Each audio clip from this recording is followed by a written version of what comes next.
Yan, kaliwa, huwag kang kakanan. Papunta yun dun sa ano, sa itaas. Yun o, sa pinakamataas. Yan. Pinakamataas. Hamog, grabe. Alam ko, diretso tayo dun. Hindi. Ito tayo sa lagayan na repeater eh.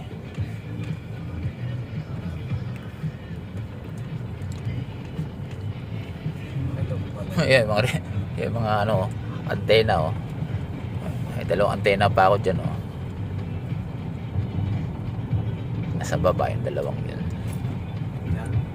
Hindi kaya ano to eh, kay Jun to eh. Yung dalawang yun. 6.5 at saka ano. Ito yung lalagyan ng ano. Lalagyan ko ng ano, tower ito. Yan lalagyan ng tower dyan. Yan, paikot na yan sa taas.